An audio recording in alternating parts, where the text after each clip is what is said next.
Hola, bienvenidos nuevamente aquí en otra oportunidad magnífica para hablar con Emilio Carrillo, que ya lo estáis viendo. Hola Emilio, ¿cómo estás? ¿Qué tal, Gracias. Aurelio? Muy buenas. Un abrazo muy Bueno, fuerte, un placer. estábamos hablando antes fuera de cámara cómo salen estos temas. Creo que hoy me la voy a pasar, como decimos coloquialmente, pipa, porque ni podríamos haber tratado cualquier tema, pero este apareció de la nada, entre comillas, y pensaba en tiempos distópicos, pandémicos, qué mejor recurrir a personajes reales o no, mitológicos, de fantasía, no importa, para ver como modelos, como arquetipos, qué actitud asumieron ante circunstancias críticas, adversas, desfavorables, lo que estamos viviendo. Entonces, cuando surgió la idea, buscamos a uno de esos personajes, ¿no? Hay algo que supere, y ahí va, a Job, el protagonista del relato bíblico. Sin duda, su historia presenta un guión metafórico que bien vale la pena extraer, creo yo, para ver qué enseñanzas se puede conseguir y tener como referencia para los tiempos presentes y me temo que también futuros. Emilio, algunos estudiosos afirman que el libro de Job es el más complejo del Antiguo Testamento. ¿Es así? Bien, yo no me atrevo a decir que sea el más complejo, pero sin duda ninguna es muy complejo, Aurelio. Es muy complejo porque más allá de que la historia que narra es simple, es decir, más o menos yo creo que la mayoría de las personas han oído hablar de la historia de Job, ¿verdad? De una forma u otra. Y la historia es muy simple. Es una persona, vamos a decirle que tiene, vamos a decirlo así, que tiene una visión espiritual de la vida, que es consciente de la divinidad y de la existencia de la divinidad, que tiene una íntima conexión con esa divinidad y que los seres espirituales involutivos, personificados en Satanás, que es uno de los grandes protagonistas de esta historia, pues más o menos le viene a echar una especie de apuesta a la divinidad, apuesta a Dios, apuesta al Padre, diciéndole, bueno, esta persona que está tan cercana a ti, ¿no? Que tiene depositado en ti tanta fe, que está en definitiva tan cercana, lo está porque le va bien, porque le va bien. En el momento en el que le empiecen a ir las cosas regular, esta persona recula y te va a maldecir, ¿no? Y en ese contexto, Dios permite a Satanás que acometa todo lo que da lugar a la historia de Job, que es un compendio de noches oscuras como ningún otro caso en la historia de la humanidad. Es decir, porque a esta persona le pasa absolutamente de todo. Es decir, cualquier tipo de noche oscura de esa que nos hablaba San Juan de la Cruz, de esas noches oscuras del alma, la lleva a cabo. Y además intervienen otros personajes que le dan como discursos. Hay tres grandes personajes que intervienen, que le vienen a dar consejos o su visión de lo que está ocurriendo. Es decir, que están ni más ni menos por medio que Dios Padre, está Satanás, está toda la familia, la mujer, los hijos e hijas de Job, están estos tres personajes que le dan discursos y es un libro largo además, es un libro extenso. Así que yo no me atrevería a decir que es el más complejo, pero es un libro, sobre todo y fundamentalmente, yo creo que más que complejo, es un libro sabio, es un libro sabio. Hay que tener en cuenta, Aurelio, que en la tradición judía ese libro va en medio, ni más ni menos que entre el libro de los Proverbios y el Cantar de los Cantares. Estos que como la autoría se le atribuye a Salomón y que tienen una sabiduría profunda. Y en el caso de la tradición cristiana, se le incluye dentro, es el primero de los libros sapienciales, es decir, que es un libro que amén de complejo porque da mucho de sí, tiene muchas perspectivas, tiene muchas enseñanzas, sí tiene un hilo conductor común y ese hilo conductor común es la sabiduría que aporta sobre la vida y sobre la práctica de vida.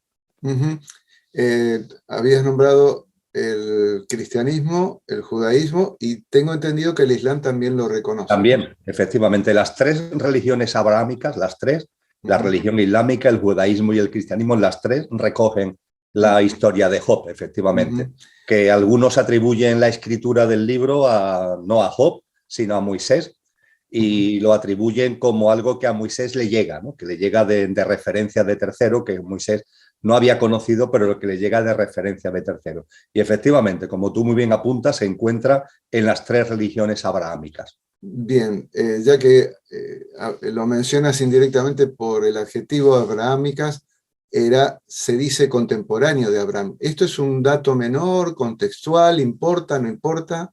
No creo que importe mucho. Además, hay los estudiosos, por decirlo de alguna forma, tienen opiniones muy variadas al respecto, Aurelio. No creo que sea un tema tampoco importante para extraer el jugo de esa sabiduría a la que hemos hecho mención. Bien. Tal vez vamos no al relato, sino a lo que nos puede servir el relato. Y el punto central, obviamente, está en el tema de la paciencia, ¿no? La paciencia de Job. ¿Qué valor a través del tiempo y lo que nos llega, qué utilidad puede tener este valor de la paciencia en estos tiempos, y especialmente en estos tiempos de cambios, de vértigo, de inmediatez, de cambios intempestivos, dramáticos, la paciencia? Para entender el calado de esa paciencia, Aurelio, y encantado de responder a tu pregunta, pero claro, antes tenemos que poner en valor lo que la paciencia significa, lo que la paciencia es. Porque, bueno, hoy no se utiliza mucho, no es un término que esté muy de moda, entre comillas, lo de la paciencia, pero precisamente por eso quizás sea necesario hacer algún tipo de referencia a los contenidos de la paciencia, ¿no? Lo primero es darnos cuenta de que ese vocablo, ese término, nos invita a reflexionar sobre 2 vocablos, 2 en uno, ¿no?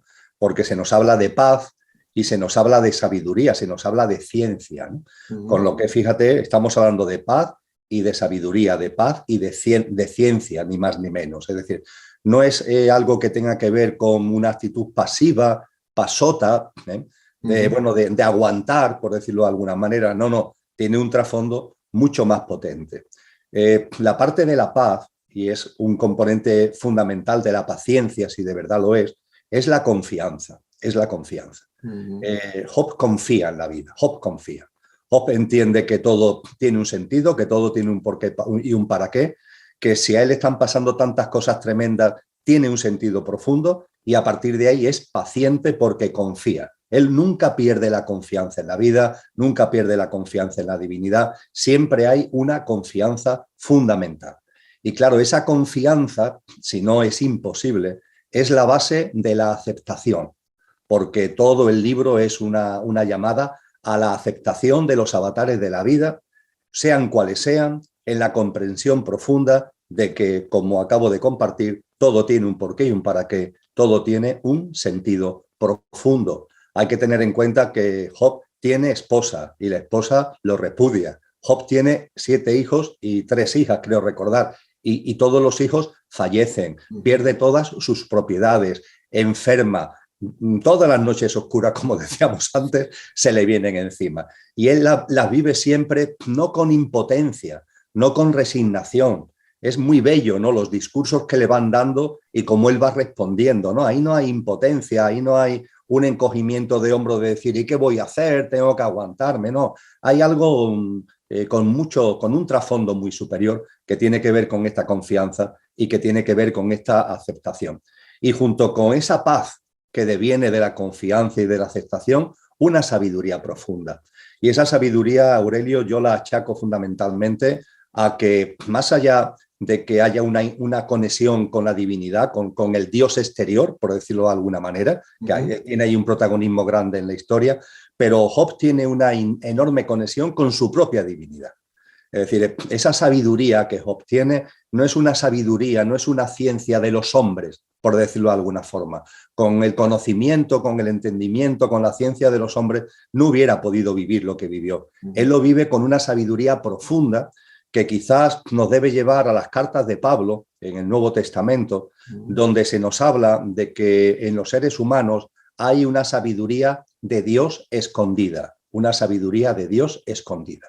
Una sabiduría que está ahí porque esa divinidad está en nuestra esencia, porque está en nuestro auténtico ser y en nuestra auténtica naturaleza. Y a partir de ahí, esa divinidad, por muy escondida que esté, está en nosotros. Y se trata de sacarla a flor de piel, se trata de extraerla y de vivirla para que deje de ser una sabiduría escondida y se transforme en una sabiduría que nos lleve a una práctica de vida. Y en los textos cristianos, con relación a esa sabiduría de Dios escondida, para que pueda aflorar, se ponen varios requisitos que Job cumple perfectamente. El primer requisito es la sencillez. La sencillez entendida no como la tontura, la idiotez, no. La sencillez entendida como una forma de vida en donde cuando se van sabiendo cosas, uno no cae en el orgullo, no cae en la soberbia, no cae en el engreimiento. Yo creo que muchos recuerdan la frase de Jesús tan preciosa donde dice: gracias, Padre, porque has ocultado estas cosas a los sabios y entendidos y se lo has mostrado a las personas sencillas. Esa sencillez va ligada, insisto, a el no orgullo, la no soberbia, el no engreimiento. Eso que en el ámbito de los entendidos, de los sabios, es tan común, que caen en el engreimiento. Eso te cierra las puertas de esa sabiduría de Dios escondida. Junto con ese elemento fundamental de la sencillez, la importancia de la búsqueda. Para que esa sabiduría aflore, la persona tiene que buscar. Dice Jesús de Nazaret: busca y hallarás, llama y se te abrirá. Es una espoleta, es una convocatoria a que busquemos la verdad de la vida, la verdad de nosotros mismos, la verdad del entorno. Y Job también da muestra de esto, da muestra de ese espíritu de la verdad que está en él y está muy potente. Y el tercer requisito, antes lo apuntaba de una forma pasajera y creo que es el momento de recalcarlo un poquito más, es tener una visión trascendente de la vida. Si no, la sabiduría de Dios escondida no puede aflorar. Es decir, si se pertenece a esta corriente que tiene tanta presencia en la sociedad contemporánea, que ha matado a Dios, decía Nietzsche, Dios ha muerto y lo he matado yo. Evidentemente no hacía referencia al Dios físico, a un Dios físico que hubiera ejecutado o asesinado.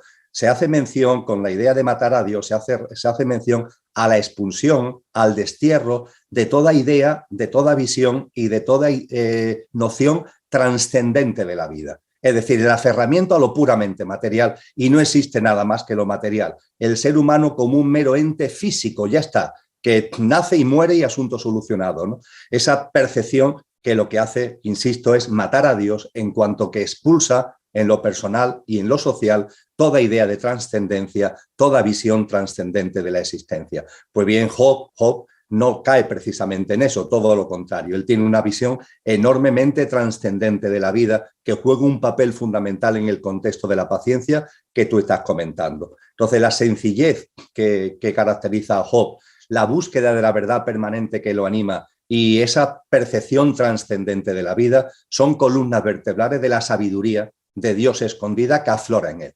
Y al aflorar, junto con esa confianza y esa aceptación que le da la paz, forman conjuntamente la paciencia. Con lo cual, fíjate, Aurelio, cuando hablamos de paciencia y la paciencia que Job pone de manifiesto, todos los elementos que se conjugan con la paciencia. Con el telón de fondo de la paz más la ciencia, hay confianza en la vida, hay aceptación, hay sencillez a la hora de ir teniendo conocimiento de causa de las cosas, hay una disposición permanente de búsqueda de la verdad, hay una visión trascendente de la vida. Y claro, cuando reflexionamos todo esto, ahora ya sí lo podemos poner en blanco sobre negro con lo que tú me planteabas. Bueno, y en la sociedad actual, ¿qué lecciones podríamos sacar en la sociedad actual? Más allá de que ahora sigamos profundizando, yo te diría que así, como aperitivo de lo que viene ahora, en primer lugar, Job, lo hemos compartido ya y lo vuelvo a reiterar, tiene una acumulación de noches oscuras que difícilmente lo tiene un ser humano contemporáneo. Es decir, que es un ejemplo del no va más, lo que se dice en los juegos de la ruleta, el no va más, es el no va más de las noches oscuras. Cualquier experiencia dura que podamos estar viviendo, en comparación con las experiencias que Job vive, podríamos decir que es peccata minuta, con lo que relativiza bastante, el análisis del libro de Job relativiza bastante todos los acontecimientos distópicos que sin ningún tipo de duda estamos viviendo. Por supuesto que lo estamos viviendo, hablaremos de ello, pero entre comillas lo relativiza. E igualmente, y esa es la segunda parte del aperitivo para irlo desarrollando en la medida en la que tú consideres oportuno, el libro de Job, Aurelio, señala una cosa enormemente importante y que hoy día es asumida o es vista en un contexto de una enorme incredulidad. Porque ¿quién causa esas noches oscuras? ¿Quién está ahí provocando? ¿Quién está ahí maniobrando? ¿Quién está ahí tergiversando para que Job pase esas noches oscuras? Aparece la figura de Satanás.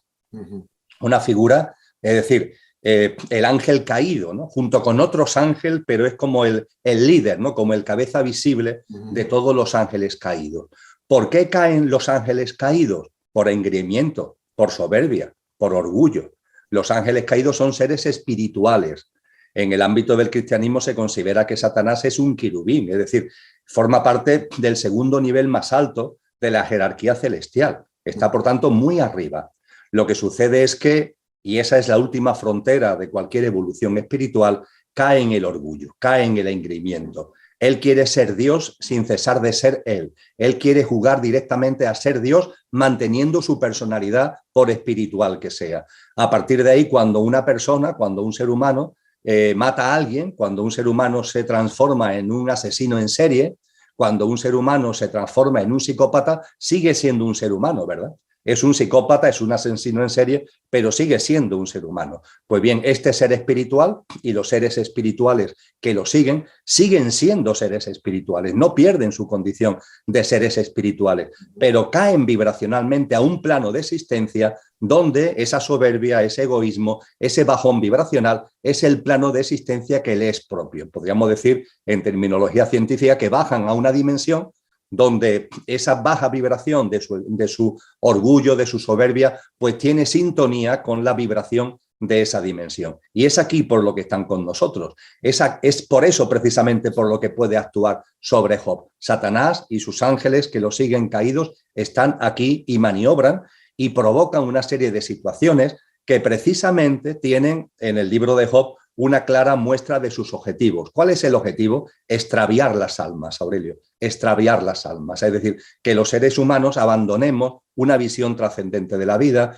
que los seres humanos nos aferremos a lo material, que los seres humanos no veamos a Dios ni fuera ni dentro, sobre todo que no lo veamos dentro. Y esta figura de Satanás lo podemos desarrollar en la medida en que tú veas oportuna. Creo que es importante que la pongamos de manifiesto actualmente. Y el libro de Job es un maravilloso exponente al respecto, porque hoy día hay una élite que gobierna el mundo, hay un grupo pequeño de personas que acumulan la riqueza, el patrimonio, los paquetes accionariales de las grandes corporaciones transnacionales que se han convertido en los nuevos imperios y que son los que realmente dominan el mundo. Pero ese pequeño núcleo de personas, no son más de unas cuantas decenas, no son ateas, no son agnósticas. No sé por qué la gente tiene la idea de que esos personajes que puede ver ahí son ateos, están apartados de la espiritualidad. No, tienen creencias espirituales. La cantidad de mails que lanzó a la calle la plataforma Wikileaks, decenas de miles de correos electrónicos de personajes que están cerca de estos personajes, ponen de manifiesto que tienen creencias espirituales. Lo que ocurre es que tienen creencias espirituales involutivas, es decir, adoran a Satanás para entendernos, con nombres además que no son los nombres cristianos, utilizan los nombres de Satanás que está en culturas más antiguas como la cultura sumeria, como la cultura caldea, y en esos correos electrónicos se ponen de manifiesto que se reúnen para prestar adoración a estas figuras. Y yo creo que muchos recordamos esa escena tan tremenda donde Jesús, antes de comenzar su vida pública, se recoge 40 días y 40 noches en el desierto, en ayuno, en meditación, para prepararse para esos 3 años tan intensos que va a desarrollar en su labor pública, ¿no? Y ahí Satanás se le presenta y Satanás le hace unos ofrecimientos que en la cultura cristiana se llaman tentaciones. Y una de esas 3 tentaciones es decirle, aquí tienes todas las riquezas, todos los poderes del mundo, serán para ti. Deja eso que tienes por delante, deja esa vida pública que quieres desarrollar, olvídate de eso, disfruta de la vida porque yo te ofrezco todos los poderes, toda la riqueza del mundo, si te postras ante mí, si me adoras, si me prestas obediencia, si te haces un subordinado, un súbdito mío. Jesús le dice obviamente que no, pero ha habido seres humanos, y hay seres humanos, Aurelio, que le han dicho que sí. Y esos seres humanos que le han dicho que sí, efectivamente son los poderosos, esas pocas decenas de personas que están maniobrando, que tienen en sus manos la riqueza, el patrimonio, los paquetes accionariales que dirigen las grandes corporaciones. Hoy día, en esta distopía en la que estamos, también está Satanás presente. Y el objetivo es exactamente el mismo que tenía con Job, es el que tiene conmigo, el que tiene contigo, el que tiene conmigo, el que tiene con las 8.000 millones de almas encarnadas, que es que nos extraviemos, que reneguemos, que rompamos una visión trascendente de la vida, que matemos a Dios, y esa será la forma precisamente que en lugar de estar con lo divino, sigamos sus pasos, sigamos el camino como flautista de Hamelin detrás de Satanás, detrás de sus pasos. Así que fíjate que dentro del libro de Job estamos haciendo un apretadísimo bosquejo de algunas de las cuestiones fundamentales. Hay mucha tela que cortar, como decía mi abuela Adriana. Por cierto, vuelvo al libro de Job, porque ya me he ido contigo, pero bueno, creo que los amigos también. Habíamos empezado a hablar de un tío que le iba todo mal, que lo habían puesto a prueba en su fe. En el relato se trata de responder a preguntas que se hacen repetidas veces, incluso hasta la actualidad, como ¿por qué le pasan cosas malas a la gente buena? Bien, hemos utilizado un término en el tiempo que llevamos compartiendo, Aurelio, que yo tomo de ese gran sabio además de verdad, porque fue un sabio sencillo, que fue Juan de Yepes, es decir, San Juan de la Cruz. San Juan de la Cruz nos enseñó como ninguno el papel de las noches oscuras. Primero, porque él las vivió. Él vivió una vida bastante dura en muchísimos sentidos. Él era, en su infancia, vivió privaciones de todo tipo. De hecho, esas privaciones le impidieron alimentarse adecuadamente y eso hizo que toda su vida arrastrara una endeblez anímica, una endeblez física, que su gran amiga Teresa de Jesús, con mucho cariño, lo llamó siempre por eso el medio fraile, ¿no? Porque era una persona enormemente vulnerable desde el punto de vista de lo físico. Después fue una persona que en todo su discurrir mantuvo una enorme coherencia y esa coherencia no le proporcionó precisamente amigos. Hombre, le proporcionó a algunos grandes amigos y amigas, como Teresa de Jesús, pero en el entorno fundamentalmente lo que hicieron fue perseguirlo, calumniarlo, encarcelarlo. Estuvo en la cárcel 2 veces y hay que tener en cuenta que el tiempo de prisión más largo, que estuvo unos 8 meses aproximadamente, estuvo encerrado por miembros de su propia orden, lo cual es tremenda, de la Orden del Carmelo, ¿no? Porque lo calumniaban, lo ninguneaban y podríamos seguir. San Juan de la Cruz tuvo una vida bastante dura. Una vez que realizan el Carmelo reformado, es decir, el Carmelo descalzo, y Teresa muere, dentro de ese Carmelo, una vez que Teresa no está, se empiezan a producir muchas convulsiones y los 3 grandes protagonistas que habían acompañado a Teresa de Jesús en su obra reformadora son perseguidos y a San Juan de la Cruz se le quiere desterrar a México, ¿no? Finalmente no se lleva a cabo ese destierro y ya fallece, y fallece además en un convento donde el prior lo veía con malos ojos y prácticamente volvía también a ningunearlo y a calumniarlo. En fin, que su vida estuvo llena de noches oscuras. Él sabía muy bien de lo que estaba hablando. ¿Y él qué fue lo que nos dijo? Pues todo lo dejó escrito en ese maravilloso poema que tiene como título Noche Oscura, Noche Oscura. Y ahí nos habla de la noche como guía. Oh noche que guiaste, dice él. ¿Guía para qué? Guía de nuestro sendero espiritual, guía de nuestra transformación. Una transformación que él, de su puño y letra, en una carta fechada en 1582, que escribe a Ana de Peñalosa y Mercado, le dice que el más perfecto grado de perfección a que en esta vida se puede llegar, que es la transformación en Dios. Y es posible transformarnos en Dios. Sigue los pasos San Juan de la Cruz de Cristo Jesús cuando se nos habla de nacer de nuevo, dejar atrás una vida que está enfocada al pequeño yo, a lo material, y vivir de una forma coherente con la divinidad que está en nuestra naturaleza. Esa noche él la pone en valor como guía en el proceso de transformación en Dios, en el proceso de una transformación enorme de la vida para ser coherentes con lo que realmente somos. Y él nos dice, oh noche que guiastes, oh noche amable, amable. El término amable, Aurelio, hoy día lo entendemos como una persona de buen talante, educada, pero el término amable viene del verbo amar. Y San Juan de la Cruz era lo propio en el siglo XVI, así lo aplica. Es decir, amable significa digno de ser amado, digna de ser amada. Por tanto, él habla de la noche amable, digna de ser amada, más que la alborada, ¿no? Y termina con esa, desemboca en la transformación en Dios, cuando él dice, oh noche que guiaste, oh noche amable, más que la alborada, oh noche que juntaste amado con amada, amada en el amado transformada, la transformación en Dios, la noche oscura como espoleta al respecto.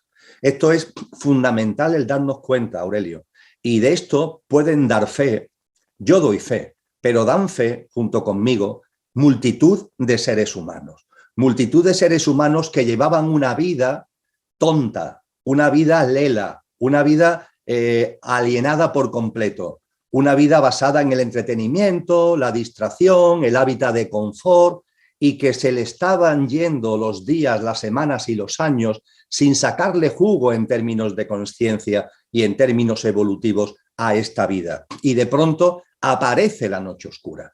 Esa noche oscura en una enfermedad propia o en la enfermedad de un ser querido. Esa noche oscura en el fallecimiento físico de un ser querido, en problemas traumáticos de parejas, en graves situaciones económicas, etcétera, etcétera. ¿Y cuántas personas son testimonios vivos de que ese tipo de acontecimiento que nuestra mente rechaza, claro, que nuestra mente no quiere, pero sin embargo son una especie de terremoto, de removimiento, que les obliga a dar un paso para adelante en términos de conciencia, porque las noches oscuras a personas que estaban como paradas, como en stand-by, que dicen en el lenguaje tecnológico, que estaban como en stand-by, les obliga a hacer un reseteo, les obliga a hacer un reseteo que significa el plantearte asuntos que antes no te planteabas, el hacerte preguntas que antes no te hacías. A partir de esos asuntos y de esas preguntas, el ver vídeos, películas, conferencias, libros que antes nunca hubieras visto o nunca hubieras leído, acercarte a personas a las que antes nunca te hubieras acercado,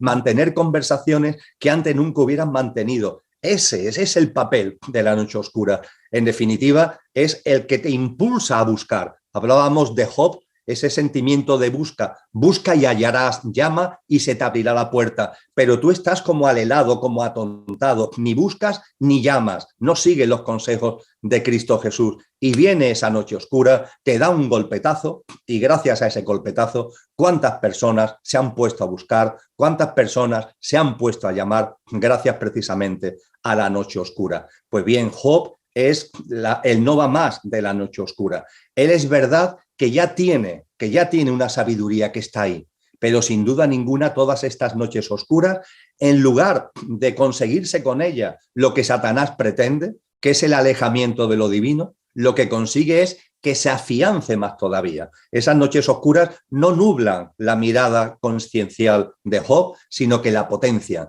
Yo diría que la convierten en una mirada de rayos X con una profundidad que antes no tenía para contemplar la verdad de la vida. Así que el papel de las noches oscuras es importantísimo recordarlo siempre y desde luego el libro de Job es antológico a la hora de recordarlas y a la hora de ponerlo en valor. Por supuesto que las noches oscuras, y es una nota a pie de página con lo que termino, Aurelio, por supuesto que las noches oscuras no es la única forma de avanzar en conciencia.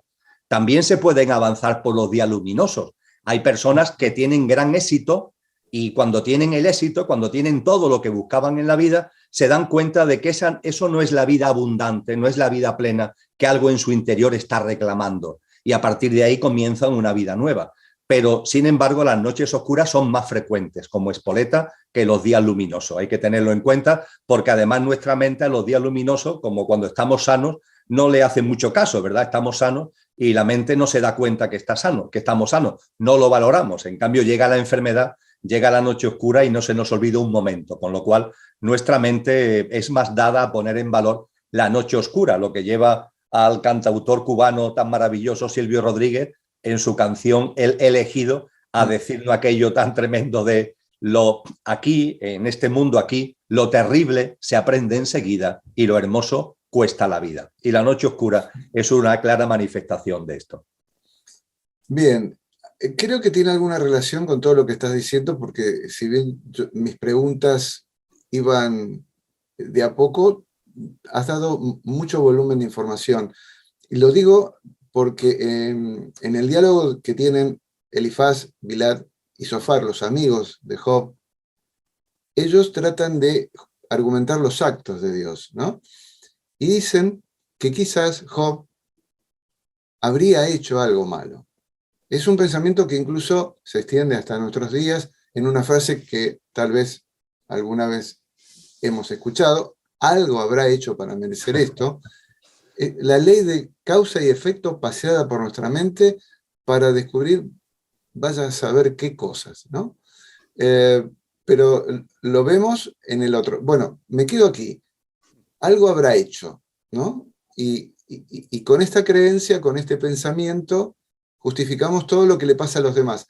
Por supuesto, con lo que acabas de decir, cuando nos pasa a nosotros, ya la cosa cambia, ¿no? Mira, existe efectivamente, hay un principio hermético, está en el Corpus Hermeticum, que se enseñaba en la antigua Grecia, que habla del principio de causa y efecto. Nuestra vida está llena de acciones y omisiones, llena, repleta continuamente, menores y mayores. Y cada una de ellas tiene sus efectos. Algunos efectos se disuelven, tienen un impacto, pero se disuelven en el corto plazo, en el medio plazo, en el largo plazo, pero nos enseña la sabiduría perenne que hay relaciones de causa y efecto, que los efectos son tan tremendos que nos acompañan a la siguiente vida. Eso es lo que se llama karma. Y que esos efectos pueden ser positivos o negativos, karma positivo o karma negativo. Si tú matas a alguien, eso genera en ti un efecto, a la otra persona la han matado, pero en ti, en tu discurrir evolutivo, tiene un efecto vibracionalmente muy denso, tan tremendo que no se va a acabar con tu vida actual, sino que te acompaña a tu siguiente vida, a tu siguiente reencarnación. Se podrá manifestar esa frecuencia vibracional densa de muchas maneras, pero se manifestará. Y si en cambio lo que tú haces es que arriesgas tu vida, pongamos por caso, por salvar la vida de otro, eso para tu evolución espiritual tiene un karma, en este caso positivo, de alta vibración que aparecerá en la siguiente vida, vete a saber de qué manera, pero siempre en ese contexto de alta vibración. Eso es el karma. Ahora bien, la mayoría de las noches oscuras, Aurelio, no tienen el karma como razón de ser. Por tanto, no es válido lo que tú acabas de resumir, que efectivamente se dice y lo decimos. Algo habrá hecho en esta vida, o vete a saber en vidas anteriores. Eso fundamentalmente en el ámbito hinduista, en el ámbito budista, cuando se dogmatizan, suele estar presente. Pues bien, como estamos hablando de un libro, el libro de Job, que está en la tradición cristiana, podemos beber del Nuevo Testamento, ya que este libro está en el Antiguo, podemos beber del Nuevo Testamento para encontrar algunas claves que nos permitan ahondar en la verdad de lo que está detrás de todo esto. La primera clave la encontramos ni más ni menos que en Jesús de Nazaret, en el propio Cristo Jesús.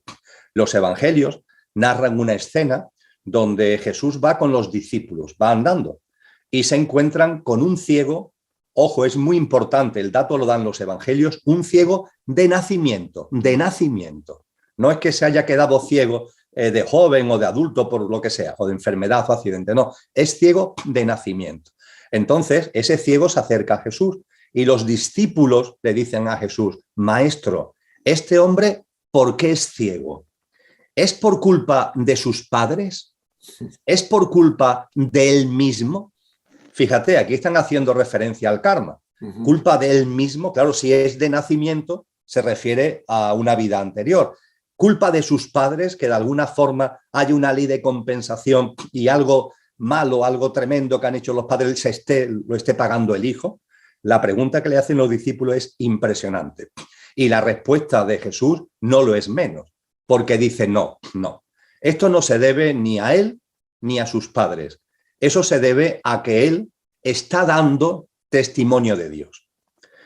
vamos a ver, esta expresión de que está dando testimonio de Dios, que esta ceguera la ha elegido él como manera de dar testimonio de Dios, nos está hablando del papel de la noche oscura, en el sentido de que esa noche oscura que está viviendo esa persona con su ceguera es una espoleta para no quedarse aferrado a lo superficial de nuestra vida y a lo superficial de lo que somos, sino que profundiza en lo que verdaderamente somos. Ese ciego había llegado a unos niveles de entendimiento, a una comprensión en conciencia, impulsado precisamente por las desgracias que le había conllevado la ceguera. Y de hecho, impulsado por esa sabiduría, se acerca a Jesús, que por cierto entiende que ya la ceguera ha cumplido la misión que tenía, la noche oscura ya ha cumplido la misión que tenía y por eso lo sana, si no, no lo hubiera sanado.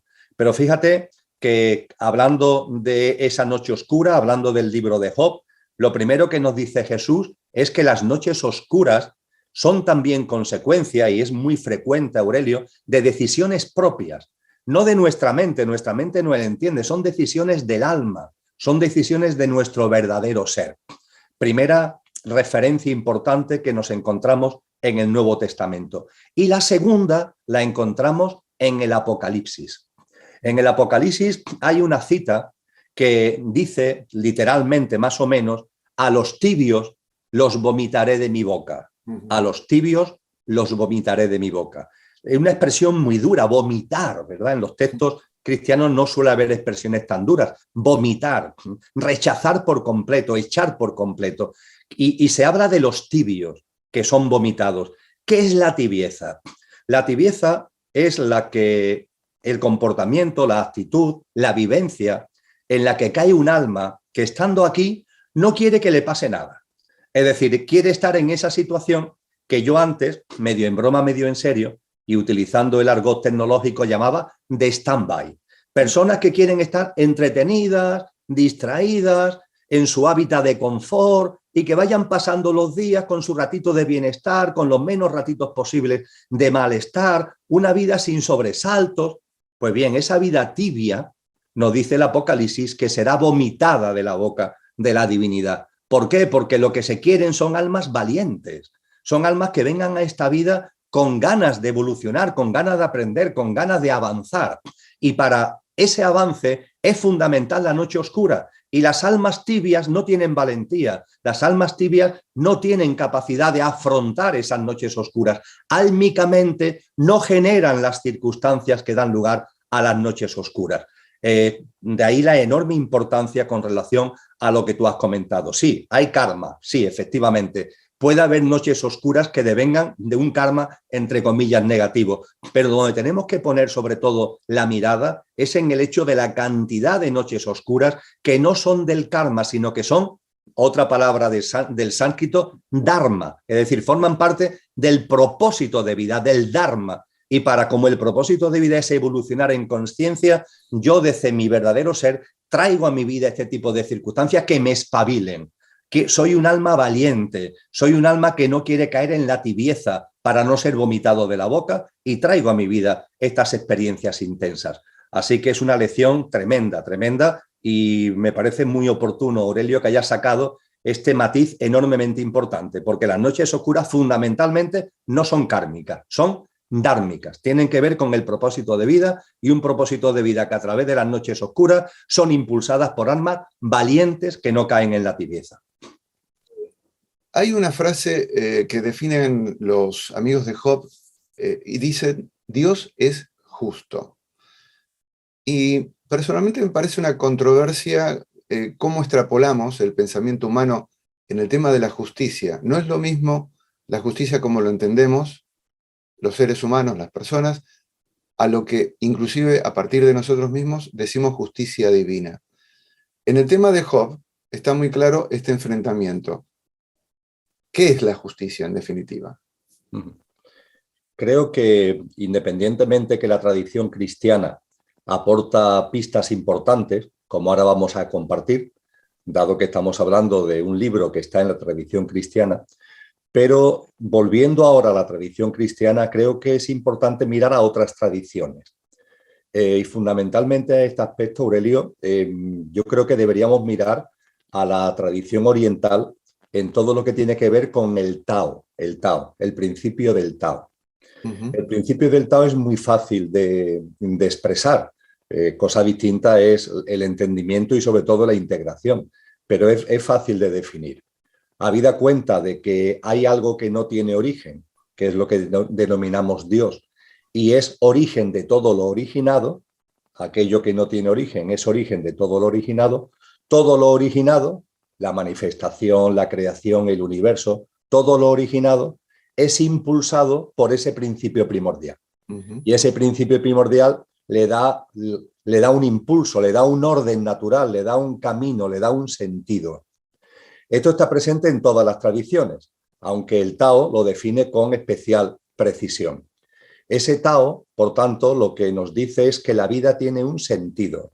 El término Tao, de hecho, etimológicamente es una palabra sánscrita que significa camino. Ujú. Bien, y en el ámbito del cristianismo, fundamentalmente esto se ve como un orden natural que existe en el universo y que existe en la creación. Un orden natural que deviene de esa divinidad y que precisamente por eso Agustín de Hipona, San Agustín, lo llamó el ordo amoris, el orden del amor. Pues Ujú. bien, situado esto aquí y con el telón de fondo de la justicia, la representación simbólica del Tao es el famoso yin y yang, es decir, es un círculo donde se entremezcla el blanco y el negro. Y en lo negro hay un punto blanco y en lo blanco hay un punto negro. Ujú. Es una llamada clara a que saltemos la dualidad. Y para entender la justicia divina hay que saltar la dualidad. Con lo que venimos compartiendo podemos decir que la justicia divina significa que la vida tiene un sentido, la creación, en lo macro y en lo micro. Nuestra vida también particular tiene un sentido.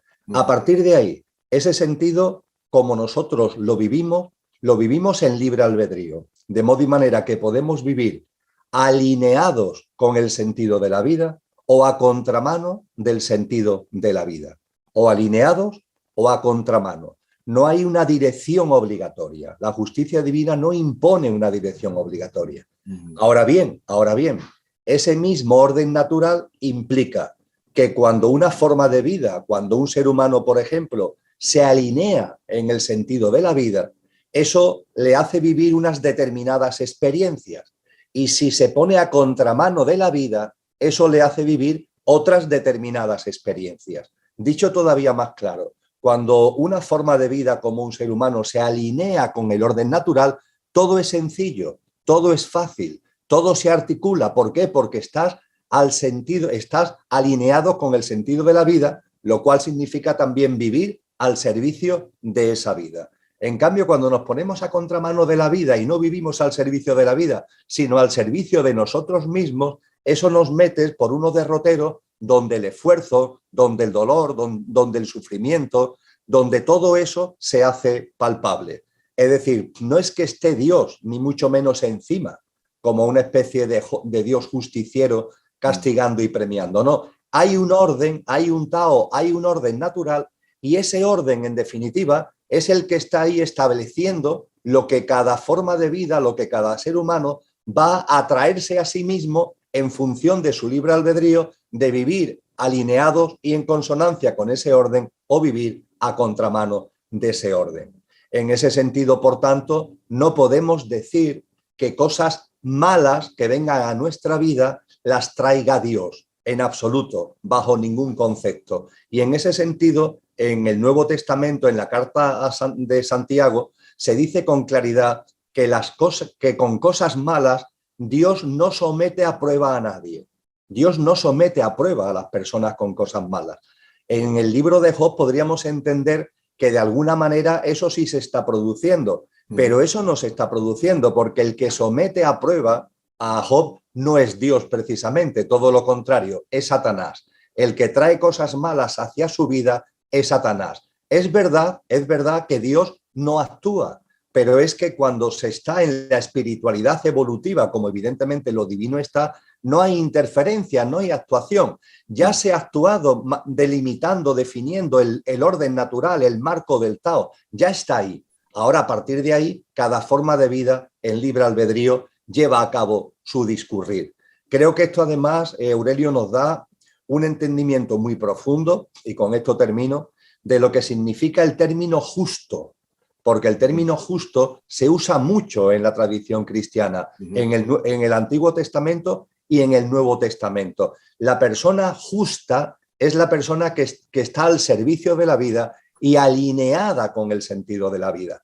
A eso es a lo que hay que entender. Cuando tú en tu libre albedrío no te pones a contramano de ese orden natural, sino que lo haces tuyo y estás alineado con ese orden natural.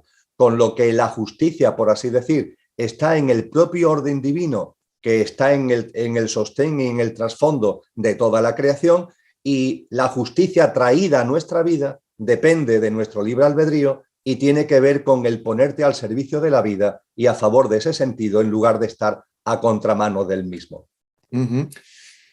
Rescato la frase que alguna vez dijo un magistrado, un juez, que es la siguiente: muchas veces el éxito en la vida está en la capacidad que se tiene de esperar. Esperar, una espera activa, una espera pasiva. ¿Cuál sería, hay una estrategia de espera? ¿Cuál sería la más conveniente? Depende del contexto, del momento. ¿Cómo podemos esperar? Y tal vez aunando la situación del presente, ¿no? Hay una espera, hay una tensa espera, por ejemplo, para que algo cambie, ¿no? ¿Cómo podemos esperar? En los mensajes de Cristo Jesús está muy presente en distintos asuntos eso que podemos denominar espera. Fíjate, hay una espera mayor, la mayor de las mayores, que es la espera del establecimiento, de la llegada y el establecimiento del reino de Dios. Claro. La llegada y el establecimiento del reino de los cielos. Es decir, la espera del final, de que llegue el final de una generación humana para que surja una nueva humanidad en una tierra restaurada. Yo diría que esa es la espera de las esperas. Cuando Jesús habla de esto, no delimita el espacio ni el tiempo. Es más, cuando habla de ese momento de transición de una vieja humanidad a una nueva, él dice que nadie sabe ni el día ni la hora, con lo cual, con más claridad, no puede estar definido esa espera. Esa espera, cuando en las tradiciones espirituales se hace referencia a ella, está ligada siempre a los ciclos, es decir, al entendimiento de que la vida, el movimiento de la vida, el desenvolvimiento de la vida, arriba y abajo, en lo pequeño y en lo grande, está siempre sujeta, ese desenvolvimiento, esa evolución, está siempre sujeta a ciclos, ciclos mayores y ciclos menores. Y el ser humano consciente, podríamos decir, aprovechando lo que antes hemos compartido, el ser humano justo, que vive en el sentido de la vida, debería hacer suyo el conocimiento, la sabiduría y la espera que conlleva los ciclos. Tenemos a la naturaleza a ese respecto como nuestra gran maestra. Los ciclos se repiten continuamente a nuestro alrededor de la mano de la naturaleza. El sol sale y el sol se pone. Y sabemos que cuando el sol sale no va a estar siempre arriba, sino que se pondrá. Y cuando llega la noche sabemos que la noche no va a durar siempre, sino que llegará un nuevo amanecer. Y ajustamos nuestra vida, ¿verdad?, a esos ciclos. Yo no conozco a nadie tan loco, hay mucha gente muy loca que conozco, pero nadie tan demente como para cuando estamos en pleno día dar gritos porque quiere que llegue la noche, o cuando estamos en plena noche dar gritos porque quiere que salga el sol. Hasta ahí no llega nuestra demencia, ¿verdad? Entendemos que hay ciclos.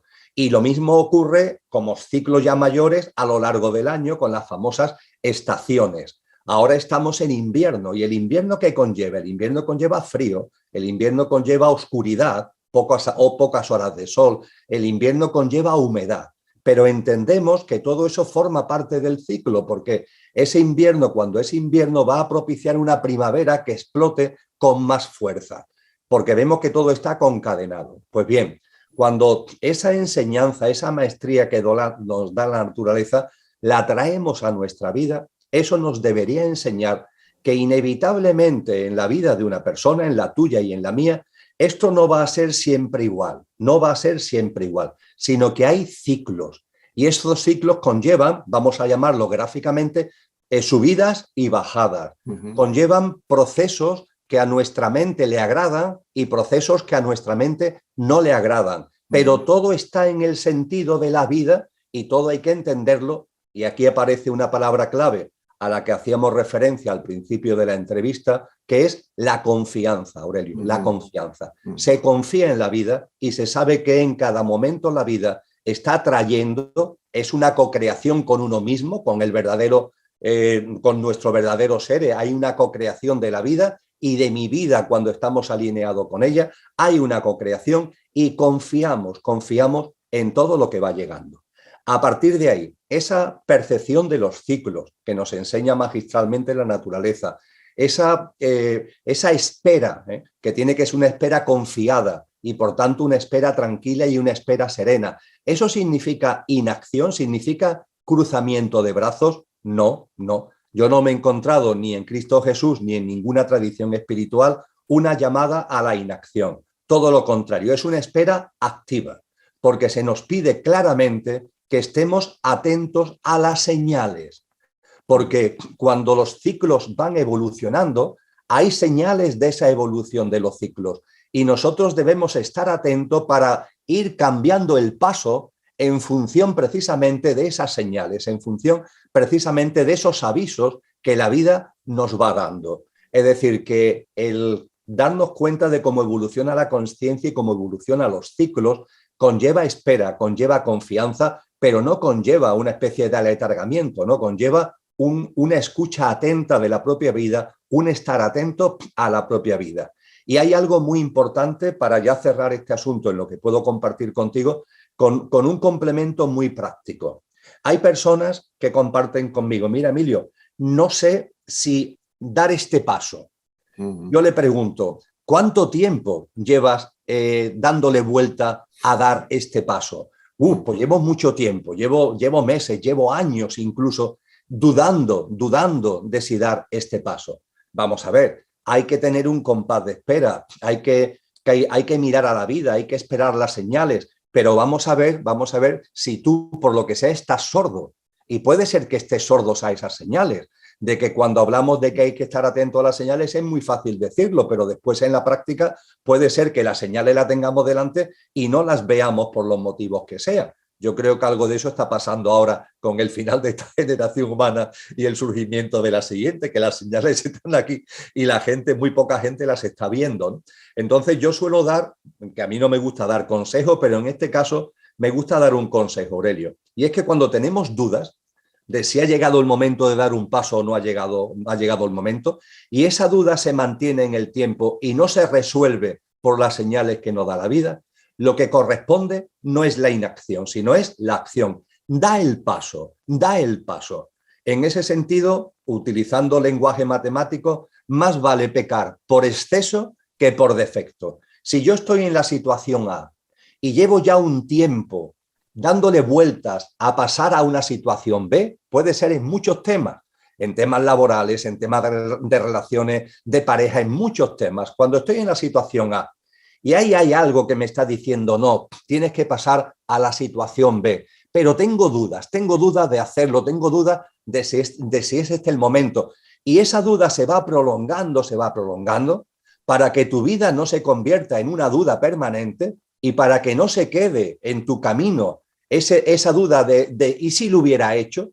Hay que dar el paso y hay que pasar de A a B. Ya está. Y cuando pasamos de A a B, además hay que pasar a B con todas las consecuencias. No vale pasar de A a B y seguir mirando de reojillo A. No, pasas de A a B y ya has pasado a B. Que no te pase como a la mujer de Lot, que abandonan una vida para empezar una nueva vida y mira hacia atrás, con lo cual se queda convertida en una estatua de sal. De A pasamos a B con todas sus consecuencias. Vivimos B plenamente y puede ser que B traiga eso que algo en tu interior estaba reclamando o puede ser que no. Y si es que no, ¿qué significa? No significa que vuelvas a A, significa que tendrás que dar otro paso hacia C, porque en muchos casos A hacia B, B no es sino una transición, es un estado de tránsito hacia algo nuevo que va a ir más allá. Pero claro, si te quedas en A estancado, ni vas a vivir B con la plenitud que te puede dar, o si B no te da esa plenitud, no vas a dar el paso a C, que puede ser realmente el estado, la situación que te dé esa plenitud que tu interior está demandando. Es decir, que por tanto las esperas tienen su sitio, tienen su contenido, no son pasivas porque hay que estar atento a las señales, y cuando vemos en cosas muy prácticas de la vida que esa espera se va dilatando y yo estoy en una permanente duda, llega un momento determinado que tenemos que cortar por lo sano y decir, yo voy a dar el paso y a partir de ahí, en confianza en la vida, ya veremos lo que va pasando, pero no me voy a quedar estancado ahí donde no estoy cómodo, donde no estoy bien, donde siento que no es mi sitio, porque no tenga totalmente claro que tengo que dar el paso. Da el paso y a partir de ahí ya la vida irá poniendo las cosas en su sitio. Bueno, creo que hemos dado un gran paso desde el comienzo, porque ya vamos terminando. Emilio, empezamos hablando de Job, de la historia dramática reflejada en la Biblia. Hemos hablado de paciencia, bueno, has hablado de paciencia, has hablado de aceptación, de justicia, ahora estamos hablando, lo terminas de hacer, de la espera. Como broche final, ¿qué nos quedaría entonces por decir de lo que podemos aprender, lo que podemos modelar de esta historia bíblica de Job? Pues sin duda ninguna el broche final, porque la historia de Job, entre comillas, termina bien. Es decir, no es una historia que termine mal, es una historia dura, es una historia llena de tensiones, pero finalmente se pone de manifiesto que cuando incluso en situaciones extremas, y normalmente no estamos en situaciones tan extremas, cuando mantenemos, podemos decirlo, el pulso firme, cuando mantenemos el paso, cuando mantenemos la confianza, cuando mantenemos la coherencia, cuando mantenemos en definitiva el intento permanente de ser nuestra mejor versión, finalmente todo encaja, todo encaja. Y en la historia de Job, finalmente todo encaja. Las experiencias son tremendas, pero todo encaja. Y lo hemos referido a lo largo de nuestro diálogo y lo vuelvo a sacar ahora a colación. La experiencia de Job no es la experiencia del hijo pródigo, pero la experiencia del hijo pródigo también tiene algunos componentes que hay que ensamblar con la experiencia de Job.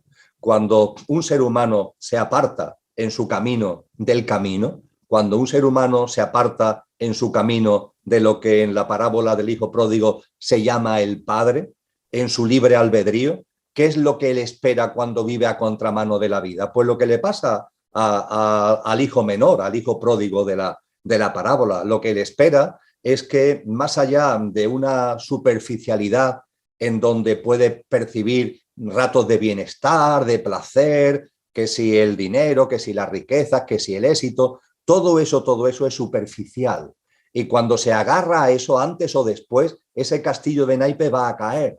Hay algo en nuestro interior que nos dice eso no es. Y el hijo pródigo vive eso en primera persona y lo vive con dolor y lo vive con sufrimiento, lo vive con noches oscuras, al igual que lo vive Job. Y a partir de ahí surge, en el caso de Job, no recula nunca, siempre se haya mantenido al padre. En el caso del hijo pródigo sí recula porque se aparta del padre.